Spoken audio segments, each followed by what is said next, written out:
在湖南的群山当中，我们发现有一条被杂草掩盖的羊肠小道往山谷深处延伸。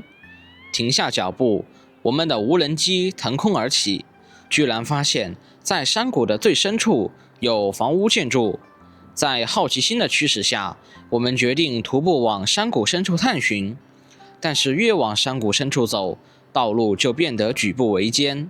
一路上，我们看到了很多荒废了的田地，沿途中还可以看到有电线杆。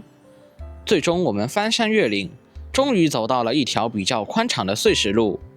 我们沿着碎石路继续往山谷深处探寻，无意间发现有一栋泥土房隐藏在密林当中。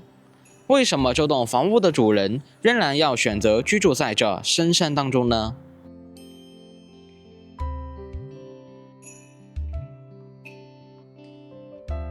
嗨，大家好，我是天福。刚刚我们把车停在路边，围着这个山谷用无人机飞了一圈，无意间发现在这个山谷里竟然还有2栋房子。但是我们无人机不敢靠得太近，因为今天的风还是比较大的。所以呢，我们打算沿着我身后这条植被茂盛的道路，一路往山谷里探寻，去看看那2栋房子里是否还究竟有人居住，或者是那2栋房子是否还有其他的用途。现在就跟着我们一起出发吧。嗨，大家好。现在我们在湖南大山的一处入口，在入口处呢，我们能够看到左手边有非常粗大的黑色管子，但是这个管子我们不知道起什么作用，而且我们刚刚用无人机飞了接近有2公里，看到前方有2栋房子，但是这个房子里面是不是有人住呢？我们现在不知道，因为今天风还是比较大，因为马上就要面临下雪了。现在的温度只有5、6度的温度，非常的寒冷。从目前的管子上看，像是做养殖业，这只能是我一个个人的猜测了。然后在右手边呢，我们可以看到非常清澈的山泉水、溪水，从山顶上一直流下来，而且这里也有很多人接的管子。但是我们刚刚沿着山谷的入口处过来的时候也基本上没有人家。整个我们沿着这个大山盘山公路走了接近20分钟的路程，整个路面我们只遇到了3户人家依着山体而修建的房子。所以现在我们就要走到这个山谷里面看一看。你看这个山谷的路非常不好走，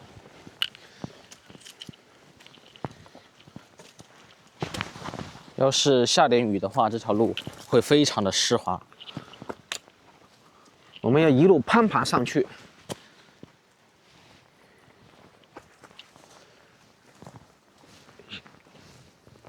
哎呀，不是一般的难走。哎呀，这雨上来了。我们看看怎么样才能走进去。这里呢，以前是一个池塘，被围起来了，做了蓄水。看样子我们只能够通过这个侧面走过去了，没有看到其他的路可以往里面走。但是我们无人机是发现里面是有房子的。以前这个位置应该是一个古村落，只不过现在已经是废弃的，看这样子。但虽然这个路面一直我们没有看到电线杆，没有看到电线，但是我们能够看到这个黑色的管子一直往山里面走。那个上面不是路。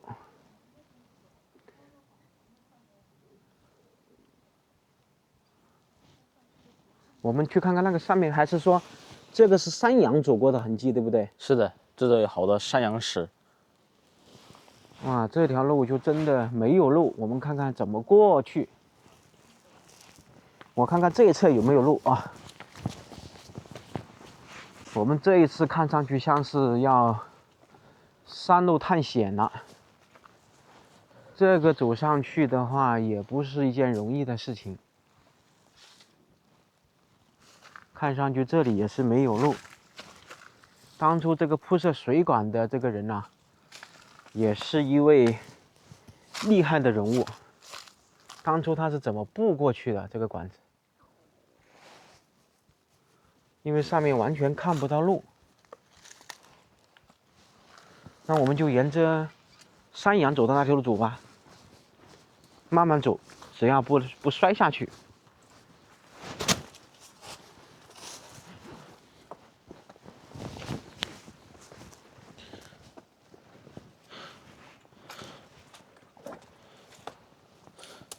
或者下面应该是湿的，你看都有水，会是很潮湿，掉下去就麻烦。怎么过去？我看看。哎呀，这是一条非常麻烦的路，非常的不好走，还没有路可走。我们要不然只能是跟着那个管子走，对面的那个管子。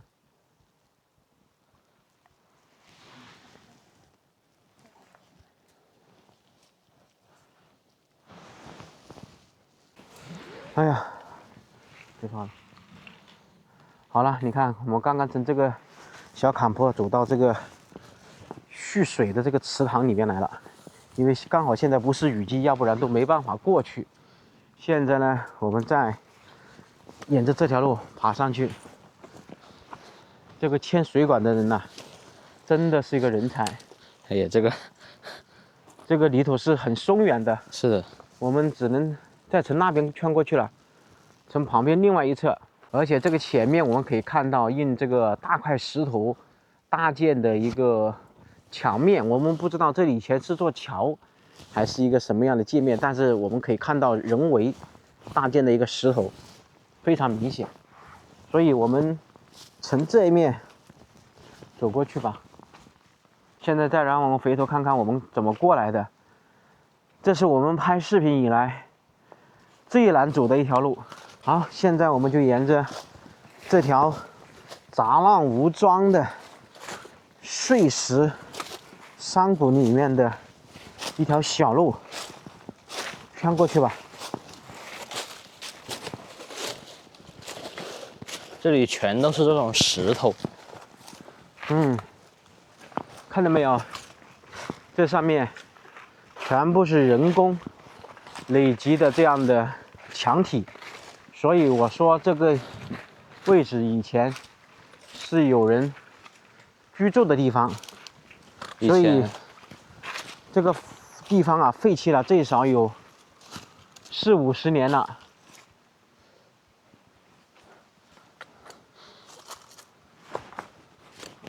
当初不知道是什么样的人住在这个地方。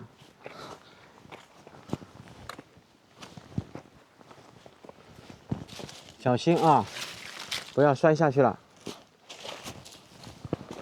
我们这一期视频就是丛林探险。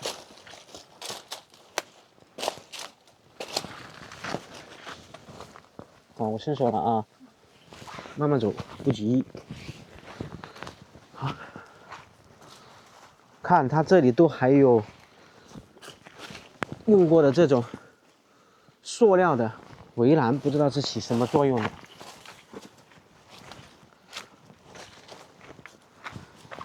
好，这样子走过这一条非常艰险的一段路，接近有200米。好像我们再走到这上面，就可以看到一条比较宽敞的路面了。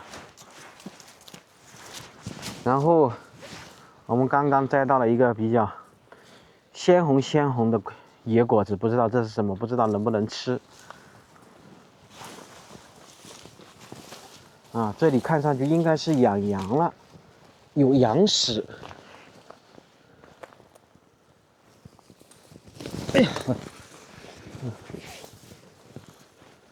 以前可能这里是一条路，这个买管子的这个位置，但是呢，因为这里完全坍塌了，所以这条路啊就废弃在这里了，而且没什么人走。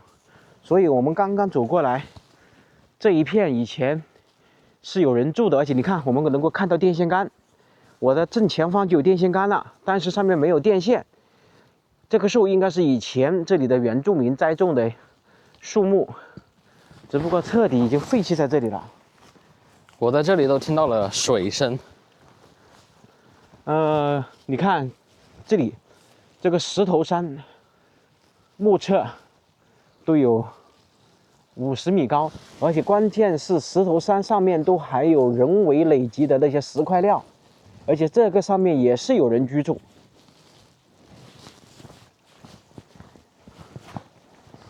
这个管子应该就是水管了，这管子里面都有流水的声音。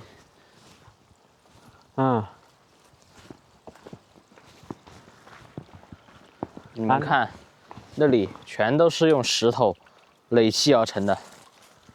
以前这个地方，这里面肯定是一个有上百年历史的古村落，只不过这里是彻底的废弃了。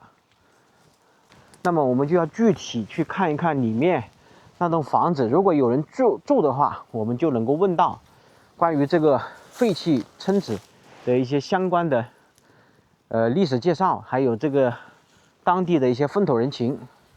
这里有好多这种黄色的小果子，这种野果子就比较特殊，不知道是什么野果子，我们给一个静静。好吧，我们先不管它，抓紧时间走到山谷里面去，因为有3公里多路，不是那么容易好走。再看看我镜头的正前方，这些大块的石料，全部都是一块一块累积起来的。当初这里住在这里的人呐，想想需要费多少的力气，才能把这个石头堆积起来，这里上面盖房子住人。而且大家可以看到，天福走的这条路，真的就是丛林探险。我感觉我现在就跟山羊一样的，在这个绝壁上面走路。现在你也变成山羊了，我们也要变成山羊，沿着这个侧壁一直往前走。我们今天走的这条路啊，真的是举步维艰呐。那个上面是一条路吗？有点像，是不是像一条路？有点像，去看看。我们要不然我们走的可能就是山谷里面以前别人住的地方。我们看看上面是不是条路，是不是走岔了？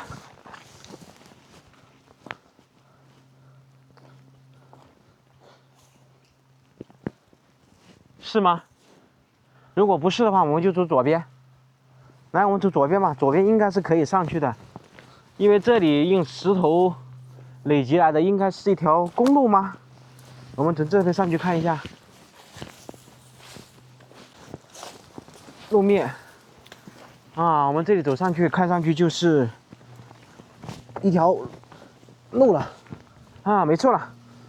现在我们兜兜转转走到走路上来了。好，现在我们从这里上去。我们这条路是怎么走上来的？也是非常奇怪。我现在再往回走一下看看。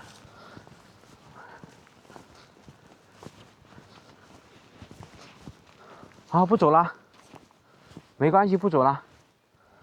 我们待会儿沿着这条路返回吧。可能我们现在刚刚走的这条路啊，是一条山谷路，可能这个地方啊，应该不是宅基地，它以前这里是土，要么就是种水稻的田，要么就是种蔬菜啊、种红薯啊、种花生的土。因为这个地方我们不熟，所以呢，我们就只能东窜西窜，就快迷路了。这条道路上都有。看看这个位置，以前这条路面是肯定没有的。我们现在镜头的正前方，这里的村民啊，全部是通过这条羊肠小道进出的。我们可以先走进去看一下。天福，你在那里等我一下。我们可以给大家近距离看一看，以前这个原住民住在这里面，他们的出行。看，它这里是一条完全用长块石条搭建的一条便民桥，而且这个桥面我们走一下，非常的牢固，所以以前村民他们出行都是通过这个羊肠小道出行的。而我们刚刚走的那条比较宽敞的路啊，是后期人工开挖出来的。好了，我们现在还是走那条比较宽敞的路吧。这里面的溪水啊，基本上快干涸了。这条路面应该就是田埂了，而且那个上面刚刚我说过，它也是一条路，一直沿着这个山体卷到外面去。好，现在让我们继续往山里面走吧。我现在站的这条道路上啊，倒好像有明显车轮碾压过的痕迹。以前，我想应该是当地的村民啊，骑摩托车、三轮车，经常在这个山里面采摘野果吧。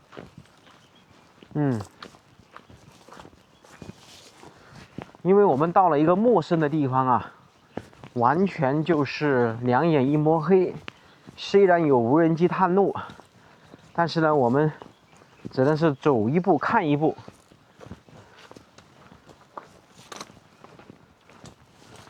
所以，如果是一个人跑到这山野里面来啊，我们还是不建议大家来，因为虽然现在社会安定啊，人民比较善良，但是有些时候啊，可能会遇到一些突发情况，所以个人还是不建议过来，要么就结伴而行。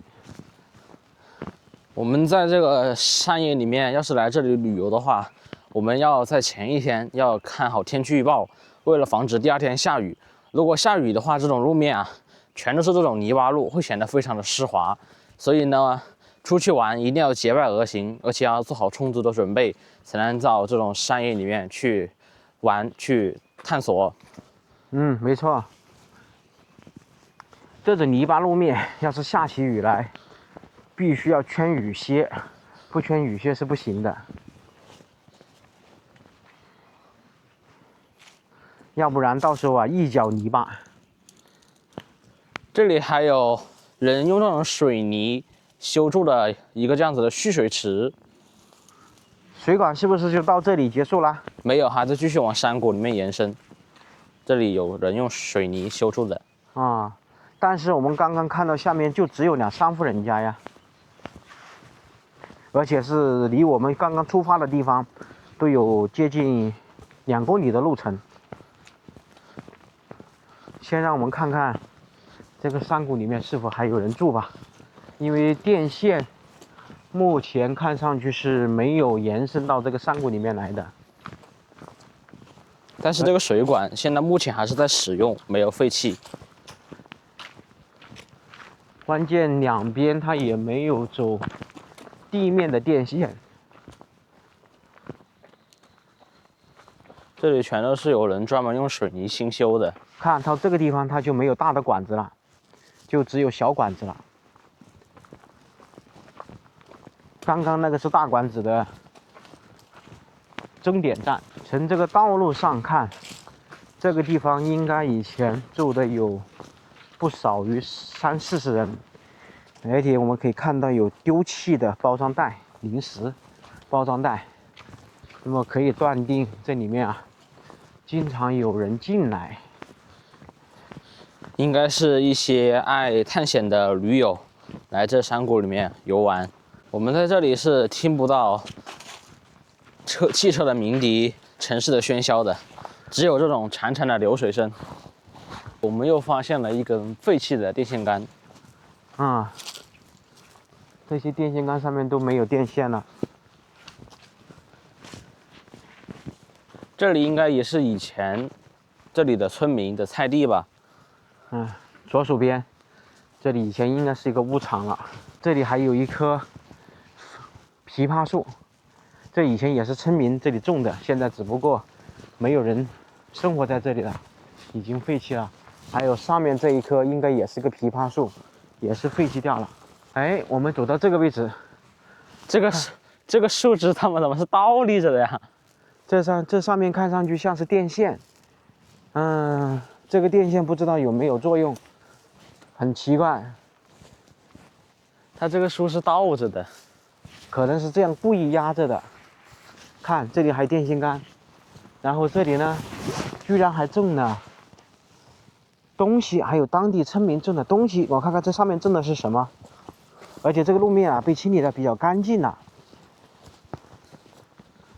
所以这里面呢还是偶尔会有当地的村民来。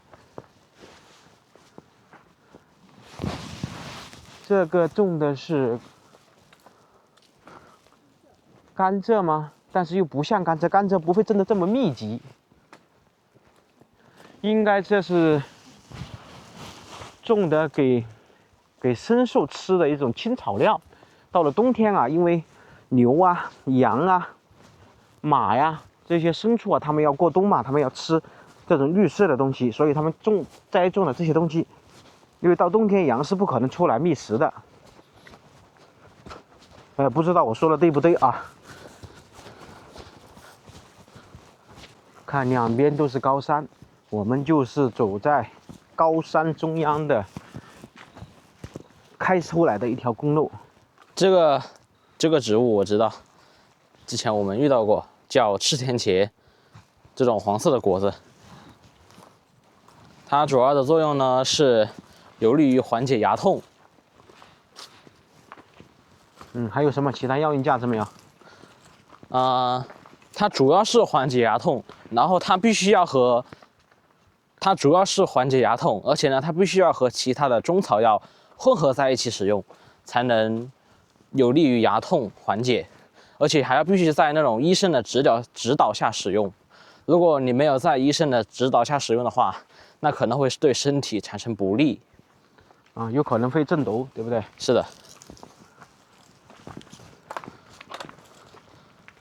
这里全都是这种赤田茄。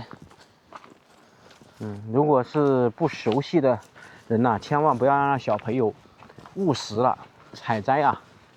像经常我们有看到新闻媒体报道啊，误食蘑菇啊，误食一些野果子啊，中毒啊，很多。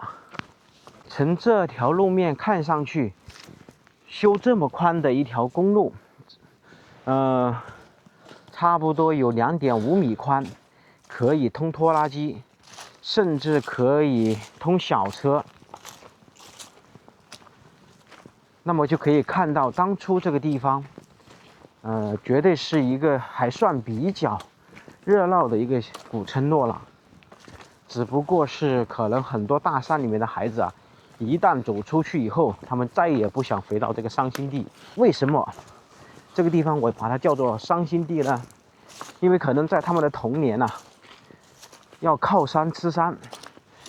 刚刚我们一路走过来，就只有山下面有一些田地，走到这山上面就是比较深的峡谷了。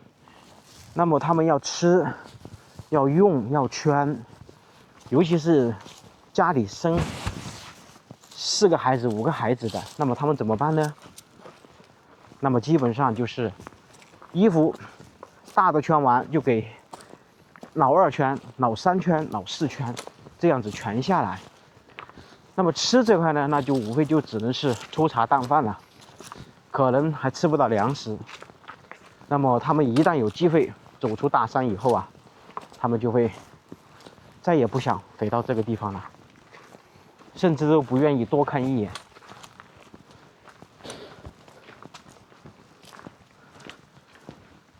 城里面的人想住到这种山间里面来，感受山里面的大自然的美。山里面的人住了一辈子，他们做梦都想去城市生活，感受都市文化的绚丽多彩的生活。那个红色的果子哦，橙色的果子是什么？这个橙色的果子第一次见，我们近距离拉下来看一下啊。这颗果子就没见过，不知道能不能食用。这个果子就比较特殊了，而且这个树上面还蛮多。到时候我们用手机啊，去外面我拍张照吧。搜索一下，看看这是什么样的果子。现在在这个山里面完全没有信号。是的，所以我们只能走出这个大山里面，才能搜索出那是什么东西出来。好，我们现在看到这里面有房子了，看到吗？看到了，看看有没有人住啊？好像是一个简易的一个棚子，是不是做养殖业的？有可能。你看样子人应该是住不了的，因为都是敞开着的。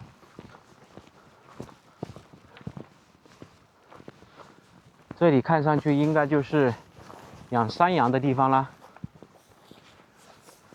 这个位置以前肯定是别人的祖宅了。这里还有青石板搭建的桥。这里全都被杂草给封住了，我们过不去啊。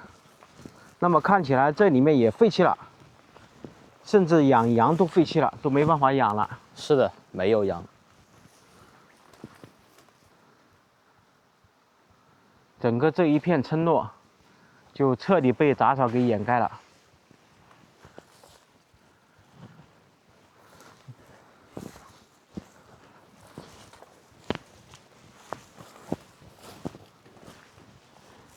那么住在这里的人，他当初是怎么在这里养羊呢？难道这里住的人吗？还是说把羊关到这里面就不管了，就回到山下去了吗？他们就不怕有人半夜跑到这个地方来吗？偷山羊吗？而且我们可以看到这个棚子下方这些石头非常明显的用大概是50-60年前这样的一个木基，上面都还有泥巴在上一层，还有废弃的门框，所以这个古村落废弃个50到100年是有可能的。好，刚刚我用无人机站在这个位置再往前飞了一下，以前里面看不到任何房屋了，也看不到有任何生活过的痕迹了，完全是被杂草给覆盖了。一直往里面走呢，就到了山的最顶端，所以我们也就不往这里面进去了。现在看来，这里只不过是村民在这里面接清澈山泉水的一个绝佳场所，或者是一些驴友喜欢户外运动的，可以适合到这里来。当然，一定要结伴而行。我们刚刚飞无人机的时候，在这个房子的山坡上面有一栋废弃的房子，都还能够看到残垣断壁。在这个下面我们是看不到的，只有通过无人机才能看到。而且我们可以看到上面是不是还有电线，刚刚我们都没有留意到。这个电线不知道是从哪里拉过来的。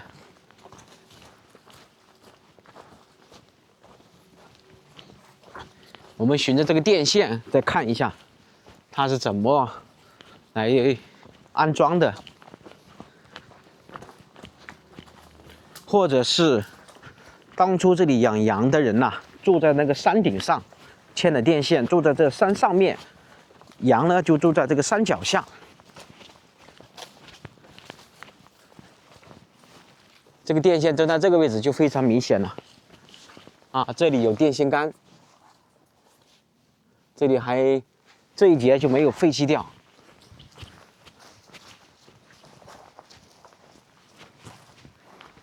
那么它上面住的这户人家，以前怎么上去呢？我们都没有看到路了。走到这个位置的时候，而且这里也有2根电线牵过来，而且这个电线看上去是没有废弃。那么山上面刚刚用无人机飞的话，只有残垣断壁了，难道这上面还有人居住在这上面吗？就比较奇怪嘞。我们尝试往上面走走看。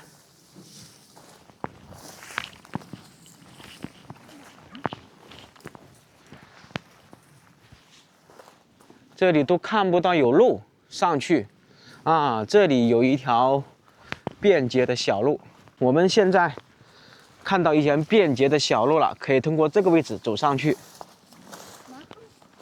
那么以前这个养山羊的人呐，山羊养到这个坪里面，人呢就住在这个山顶上，它是牵了电线的，而且这里还有一条路可以走上去。好，我们先去看看这个房子的情况。哎呀，不是一般的难走，是非常难走。看这个地方，以前住的人住在这个山里面，可以说是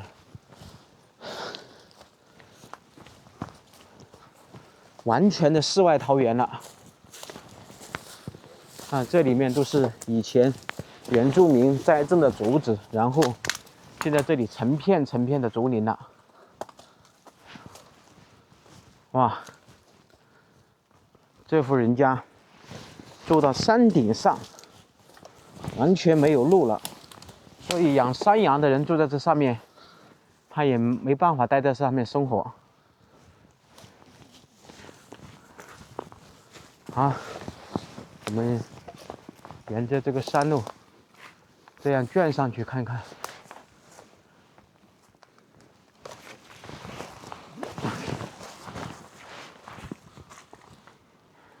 以前这一片地方它是一块菜地，因为我们可以看到它这里有人为堆积的这个石块在这里位置。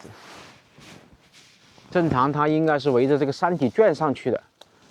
上面呢我们可以看到房子了，在山顶上。好，不管3721，我们找一个路上去吧。既然到这个地方，而且它有电线拉到屋里面。棍子。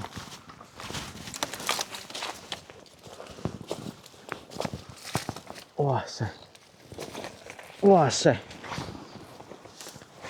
哇塞！哇塞！哇！终于圈到这个位置来了。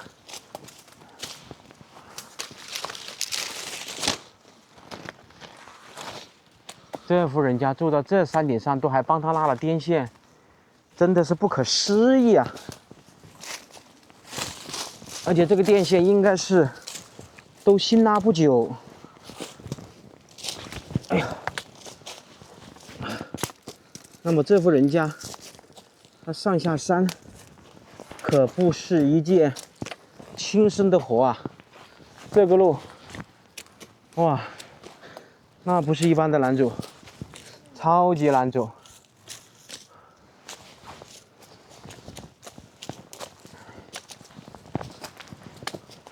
好，我们现在看样子走到一条主路上了。哇塞！哇！哦，哎呀，走到主路上来了。好，现在这条路已经彻底废弃了。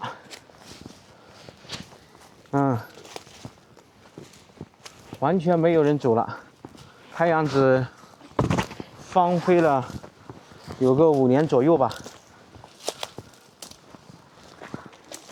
关键它这个电线拉的时间也不长。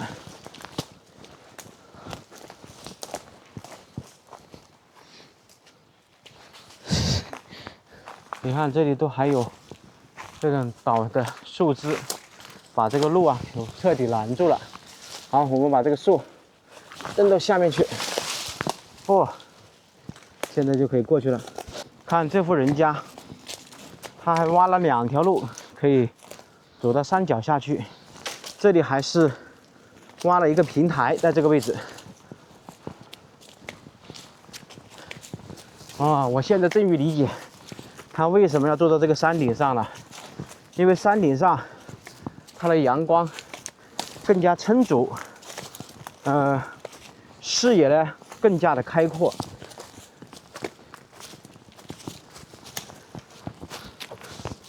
关键是谁帮他把这个电线还有电线杆架到这个上面，为了他这一户人家拉到这个山顶上。我看到房子了。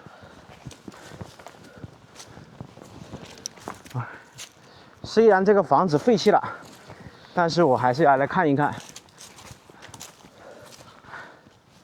泥土房，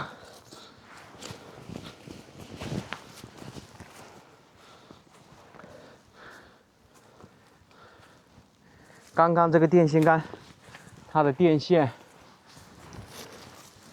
是从哪边圈过来的？好，我们走到这个房子里面看，我的猜想是没错的，因为这个电表都还是改造后的电表，所以它这个房子最多废弃10年，最多了，也就10年前这里肯定还是有人住。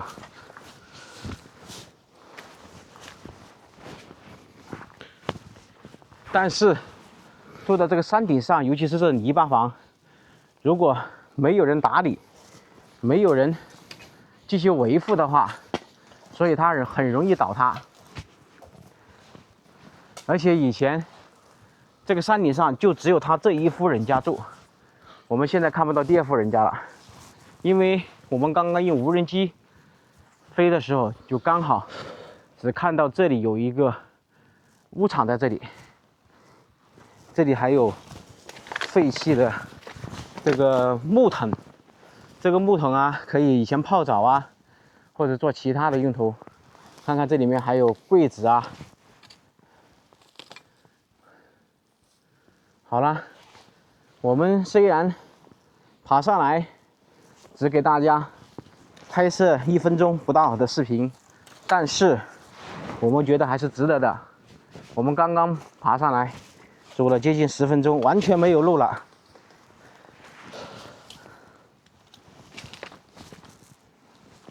以前这户人家住在这个山顶上，把前面的这片竹子全部，以前肯定是没有这么多竹子的，因为竹子只要有2棵，只要10年，这里漫山遍野都是竹子了。所以这户人家当初住在这个位置，前面的视野是非常开阔的，一眼就能望到对面。但是住在这个地方现在肯定是不行了，因为没有路进来了。而且我们刚刚看到拉的电线，这个电线杆就在这里了。看这个电线杆上面都还是非常牢固，没有废弃多久。所以我刚刚说过，这个电线当初牵上来可是费了9牛2虎之力，好不容易为了这一户人家拉上来牵上来，但是没办法，这个山顶的这户人家应该是很多方面的原因。因为第一呢是左邻右舍没有人，第二呢整个方圆4、5公里以内没有第二个人了，只有这一户人家住这里。虽然可以养山羊、养条狗、养猫或者养鸡在这里，但是还是不现实的。在这个周围，我们要去种点田种点地都要走到山脚下去，也不是件容易的事情。现在夕阳西下了，今天我们跋山涉水，沿着溪流而上，终于找到了我们无人机发现的这栋房屋，但是如今已经废弃了。曾经热闹非凡的古村落，如今已经落寞了。好啦，今天的丛林探险就给大家分享到这里了，感谢大家的支持与收看，我们下期视频再见，拜拜。刚刚天福做了一个总结，我呢还是有希望还是想走到山的入口处看看能不能问到当地的居民关于这个古村落里面的一些历史。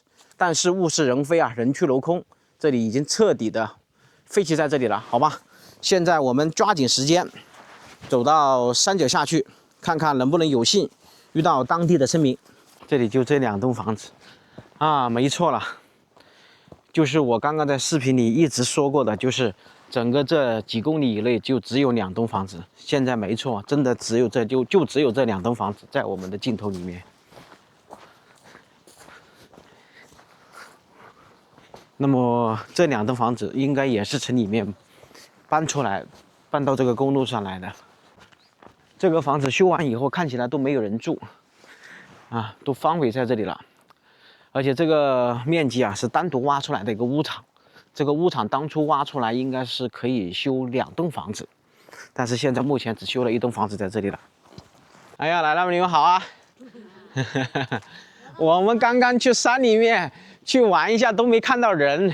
那里面没有了啊，没有人呐。那里面多久没有住人了啦？有好多年了，10几年了。有10几年了。以前里面住的人多吗？多嘞，2个队耶。有2个队啊，100多人吗？有100多人呐。那这些人去哪里了呢？城里去了呗，到处走了呗。啊，全部搬到城里去了。哎呀，我们刚刚车子开到前面，哎，我说那边还有一条路，我说进去是不是还有人住啊？走着走着就越来走着很荒凉了。你这个地方以前是不是还住的蛮多人的？看样子这个场地还这么大。1户、2户、3户。3户，4户应该有4户人家吗？这里1户，这里1户，那里2户啦？1户。这里只有1户啊？他那边那个房子很大的。这个房子你看看，看上去像有70几年了，但是刚刚这位老人家说才30多年，就在马路边上。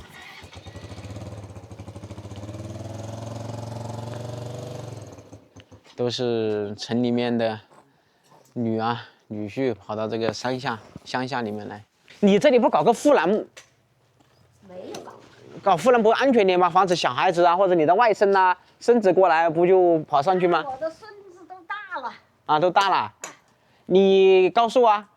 我的哎呀，70了。哦。那老人家你告诉我。也是70。哎呀。那个应该是给你们做的70大寿没有？做了。啊，就也在这个位置。啊。哎呀，那真的是挺好啊！你在这个地方再争取活到100岁。活不了100岁，还不知道活得几年呢不？哎，你们身体很硬朗啊。里面我看了一下，它里面的面积还挺大的，那山里面。好大的面积！我们是这个村的口子，我们是第1个队。你们是第1个队，里面是第2个队、第3个队。第2个队、第3个队，往上面我们这个村子有15个队。啊，你们村子有15个生产队。以前我们这里有多少人呢？有800多口人呢。就这一片800多个人呐。这里呗，往上面这一片呗。哦，有800多个人，但是现在基本上就你们这一户，然后这边房子新修的这个房子，他为什么把房子修在这里又不住了呢？这是他们的老家老宅，他们就修好了一下。修好了，但是也没人住在这里。那不就荒废在这里吗？同样的。同样的，下面不也盖了房子，不也没住啊？他这逢年过节会回来不嘞？不，他们弄了个房子，一顿饭都没做。啊，这个房子修起来以后，一顿饭都没吃啊？那完全只是说在这个基础上，为了盖房子而盖房子了。我以为这里面都还有人住，看上去修的还那么好。下面还有一家人家呗，那底下的。我知道这底下只有1户人家嘛，这里1户人家，然后你这1户人家，然后再往上走还有好多人家。在山顶上就还有人多了。上面就是人多了。那你们住在这里不怕吗？就这么一个人。这怕什么的？住了几十年了。养了有几个流浪猫。你这里养了几只流浪猫？养了几只有10几就来3只，有10几2只，有10几就1只。这样子。有善心的人肯定能够长命100岁。哎呀，谢谢你，说得好。是的，人就要有善心，不能够做亏心事。是了。这个木材全部是你老人家从山里面搞过来的。这都是我搞的，在这个路边上，我不要到山上去。啊，就路边上就有。路边上别人能砍的树的，我就捡着回来呀。啊。捡着回来就烧呗。嗯，好了，那我们先走了。